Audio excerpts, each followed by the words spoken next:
கொள்ள வேண்டும். அஷ்டமி நவமிக்கு ரொம்ப வருத்தமாக படுத்தான். என்னை பற்றி யாரும் நல்லது சொல்ல மாட்டேங்கிறா, ஒரு நல்ல காரியம் பண்ணல. பகவான் இடத்துல போய் கேட்டுது.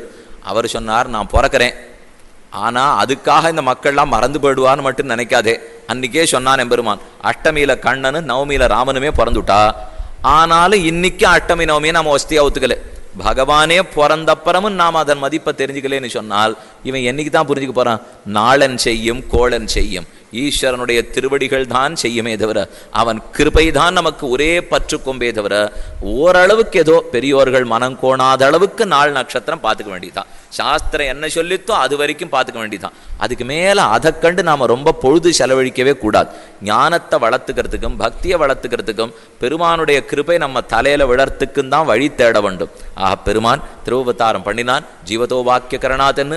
ராமன் தானே பித்ருவாக்கிய பரிபாலனம் பண்ணார், கண்ணன் என்ன பண்ணார்னு கேள்வி. அற்புதமாக ஒருத்தர் பதில் தெரிவித்தார். கண்ணன் தான் தந்த சொல் மிக்கதையே நடத்தி காட்டினது. எப்படின்னு பார்ப்போம். ராமன் காட்டுக்கு போனாரோ இல்லையா, தசரதன் சொன்னாருங்கிறதுக்காக. எந்த வயசு? ராமன் பிறந்து கல்யாணம் பண்ணிக்கிச்சே 12 வயசு. அப்புறம் 12 ஆண்டுகள் அரண்மனையில் சுகமாக இருந்திருக்கா. 24 வயசு முடிய போகிறது ராமன் காட்டுக்கு போறச்சே.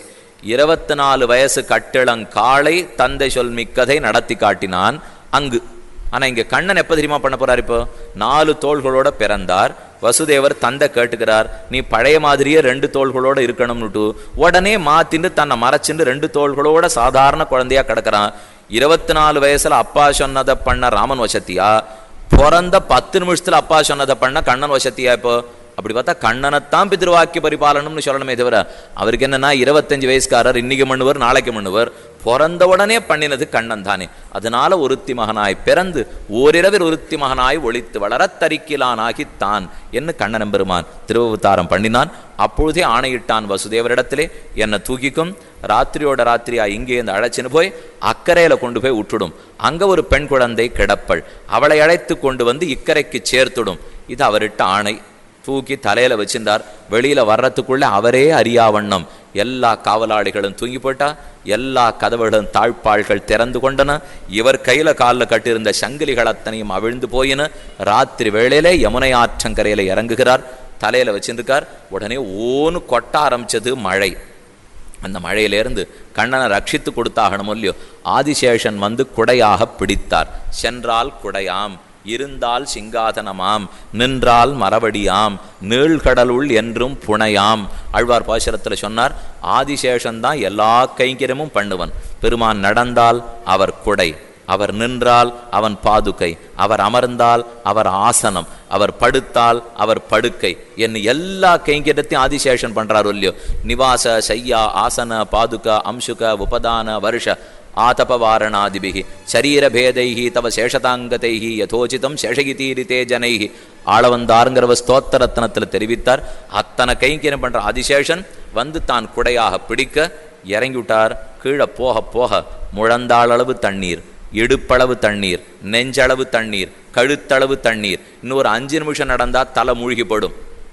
அந்த நிலையிலே வசுதேவர் கலங்காமல் இழங்குகிறார். வவருஷபர்ஜன்ய உபாம்சு கர்ஜிதா சேஷான்வகாத் வாரி நிவாரயன் பணைஹி மகோனி வருஷத்யசகிருத்யமானுஜா கம்பீரதயோகை ஜவோபிர் பேனிலா நந்தவ்ரஜம் சௌரிருபேத்ய தத்ரதான் கோபான் பிரசுப்தான் உபலப்ய நித்ரயா தேவக்யாசயனேன்யஸ்ய வசுதேவோத தாரிகாம் யசோதானந்த பத்னீச்ச ஜாதம் பரம் அபூத்யத.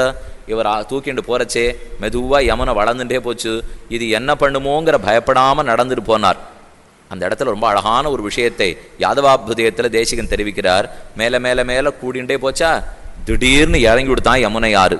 இவர் நடந்து போறச்சே ஜானுமாத்ரோதகௌ யயௌ யமுனாஞ்சாதி கம்பீராம் நானாவர்த்த ஜஷாகுலாம்.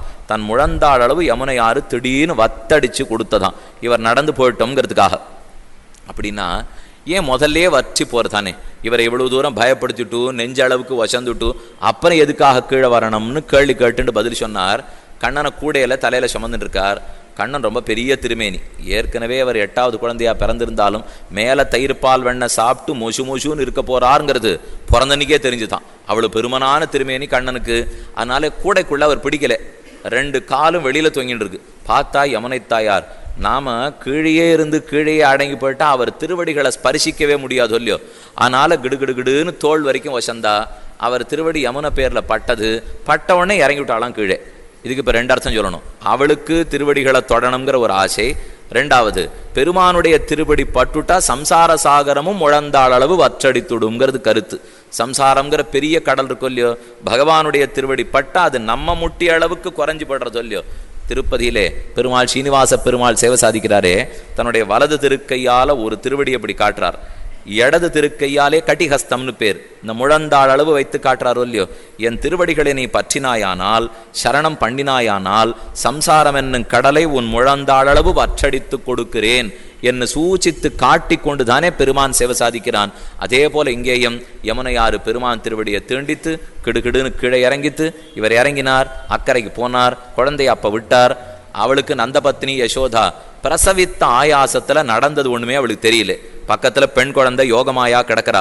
இந்த ஆண் குழந்தைய அங்க விட்டார், யோகமாய பெண் குழந்தைய தூக்கிண்டார், அக்கறையிலிருந்து இக்கரை திரும்ப வந்தார், கிடுகிடுன்னு தன் சிறைச்சாலைக்குள்ள போனார், குழந்தைய வச்சுனுட்டார், சிறக்கதவு பூட்டி நுடுத்து, சங்கிலி வந்து சாத்தி நுடுத்து.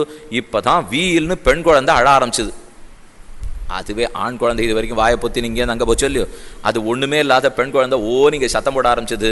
அப்பதான் எல்லா காவலாளிகளும் எழுந்திருந்தாலும், 8வது குழந்தை பிறந்துடுத்து போல் இருக்கு, போய் கம்சனிடத்துல ஓடி போய் செல்ல, கம்சனும் அங்கிருந்து திரும்பி வந்தான். அங்க பூர்வர்கள் தெரிவிக்கிறா, ஆண்டாளுடைய பாஷன் எப்படி இருக்கு? மாயனை மண்ணு வடமுதுர மைந்தனை தூய பெருநீர் யமுனத்துறவனை ஆயர்குலத்தினில் தோன்றும் அணிவிளக்கை.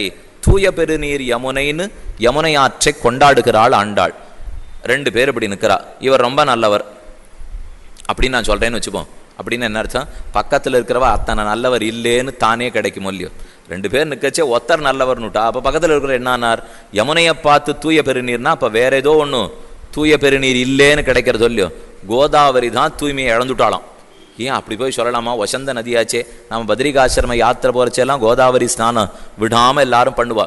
கோதாவரியின் இடத்துல சீத்தை பிரார்த்திக்கிறாள். ராவணன் சீத்தை ஆகாசத்துல தூக்கிட்டு போனானோ இல்லையோ, கோதாவரியை தாண்டா சீத்தை. அப்ப கீழே கோதாவரியின் இடத்துல பிரார்த்திக்கிறாள், ஹம்சகாரண்டவா கீர்ணாம் வந்தே கோதாவரியும் நதியும் க்ஷிப்ரம் ராமாய சம்சத்வம் சீதாம் ஹரடிதி ராவணா. ராவணன் சீத்தையை தூக்கிட்டு போறான்னு கோதாவரி தாயே பார்த்துக்கோ, ராமன் வந்து நிற்பன், உங்ககிட்ட கேப்பன் சீத்தை எங்கேனுட்டு. அப்ப ராவணன் தூக்கிட்டு போயிருக்கான்னு செய்தி சொல்லிடுறியா என்ன? சீத்தை கோதாவரி இடத்துல கேட்டாள், நன்னா தலையாட்டித்து சொல்றேன்னுட்டு. ஆனா ராமலக்ஷ்மணர்கள் வந்து கோதாவரி கரையில நிற்கிறச்சே வாயே திறக்கல கோதாவரி. ராவணன் என்ன பண்ணிடுவனோங்கிற பயம், அதனால வாயை திறக்காது இருந்தது. ராம கைங்கரியத்தை இழந்தது கோதாவரி. இங்க யமுனை கம்சன் அரண்மனைக்கு தொட்டுண்டு ஓடுறது. ஸ்ரீலங்கை எங்க இருக்கு? கோதாவரி எங்க இருக்கு? மகாராஷ்டிரத்திலையும் ஆந்திர பிரதேசத்திலையும் கோதாவரி ஓடுறது. லங்கை தமிழகத்துக்கு தெற்கு கோடியில் இருக்கு. இத்தனை தூரம் இருந்தாலும் கோதாவரி ராவணனை பார்த்து பயந்துபட்டா. ஆனா இங்க கோகுலத்துக்கு மதுரைக்கு நடுவுலே கம்சனுக்கு பின்னாடியே ஓடிட்டு இருக்காள் யமுனை.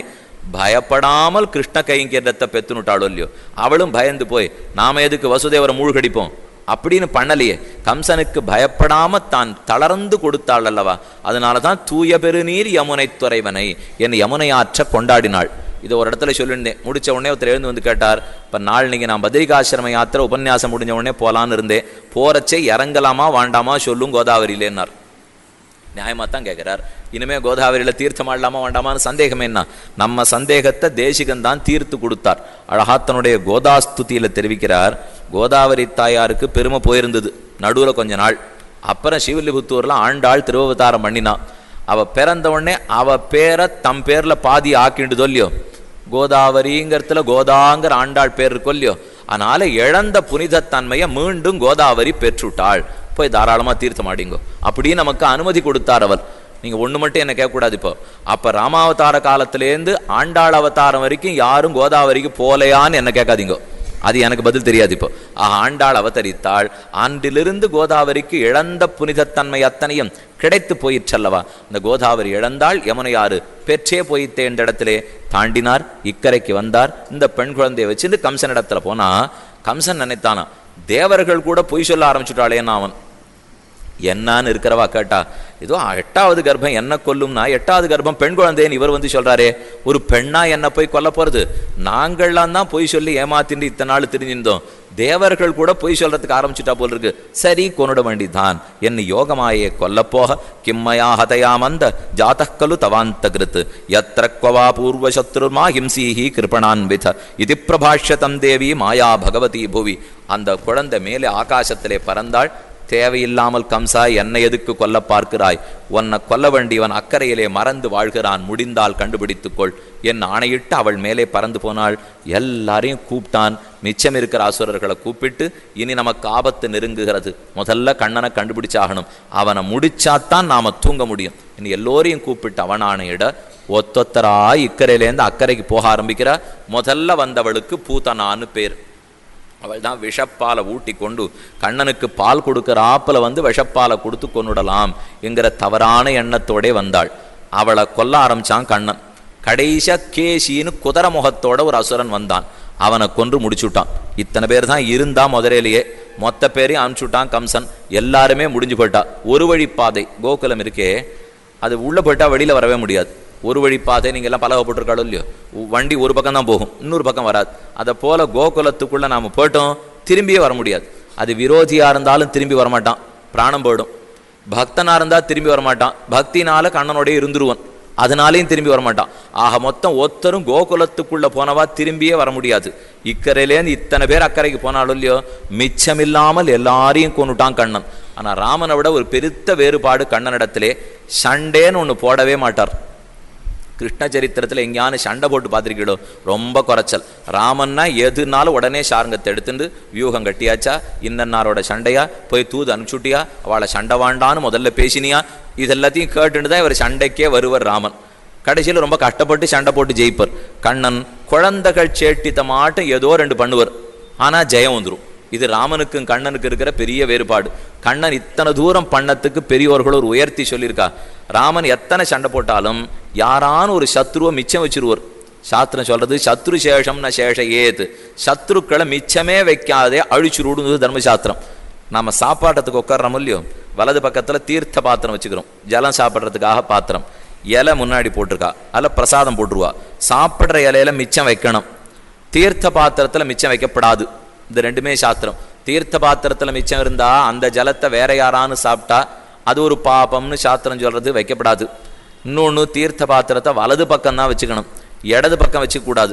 நம்ம சுலபமாக பண்ணுற எதையுமே வேதம் நமக்கு சொல்லவே சொல்லாது.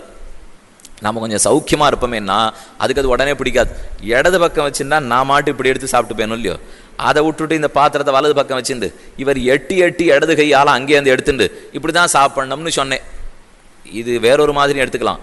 அது என்ன இடது கையால் தான் இந்த பாத்திரத்தை எடுக்கணுமான்னு நீர் என்னமோ எச்ச கையால் தொடக்கூடாதுன்னு நினச்சின்னு சொல்லிட்டு இருக்கீர்.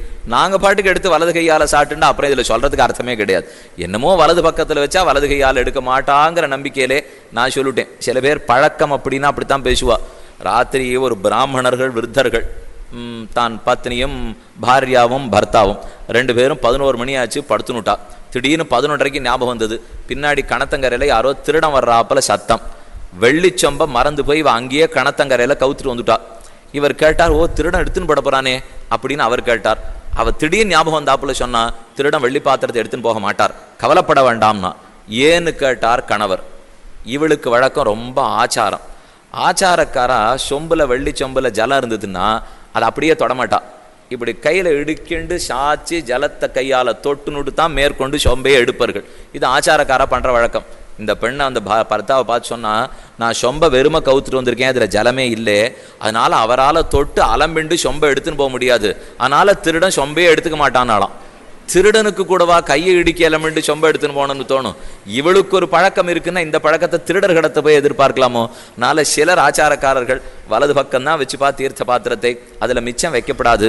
சாப்பாட்டு பாத்திரம் இருக்கே, இலை போட்டிருக்காளோ இல்லையோ, அந்த இலையில கொஞ்சம் மிச்சம் வைக்கணும். இந்த இலையை எடுத்துன்னு போய் வாசல்ல போட்டா அந்த சாப்பாட்டில் வாடுறதுக்கு சில பிராணிகள் உண்டு, அதனால அவைகள் இருக்கிறதுக்காக மிச்சம் வைக்கணும்னு சொல்லியிருக்கா. இன்னைக்கு இலையே காணும், அப்புறம் என்ன போஜன பாத்திரத்தில் நம்ம மிச்சம் வைக்க போறோமா இல்லையாங்கிறத பத்தி பேச்சு. இப்போ இவர் எங்கேயோ 18வது மாடியில் கொடுத்தனம் பண்றார். அந்த இலையை எங்க கொண்டு போய் போடுறதுக்கு 1/2 மணி ஆகும். வாசல்ல பிராணி இல்லை, ரெண்டுமே இல்லை. இப்போ இன்னைக்கு நாம பார்த்தோம்னா வாசல்ல நாயையும் காணும், எங்கிட்ட இலையும் காணும். அதனால சில பேர் சாப்பிட்டுட்டு எழுந்திருக்கணும் இல்லையோ, பார்த்தா ஒரு தொடச்சா இன்னொருத்தர் உட்காந்துலாம் போல் இருக்கேன்னு தோணும். இலை அந்த மாதிரி தொடச்சி வைக்கப்படாது. கொஞ்சமான மிச்சம் ஏதானு இருந்ததுன்னா தான் இப்போ சாப்பிட்டுருக்காங்கிறதாவது தெரிஞ்சுக்கலாம். சத்ருசேஷம்னு சேஷையேது, சத்ருக்களை மிச்சமே வைக்காதேன்னு தர்மசாஸ்திரம். ஆனால் ராமன் முதல்ல இருந்து என்ன பண்ணா பாருங்க, ஓரோ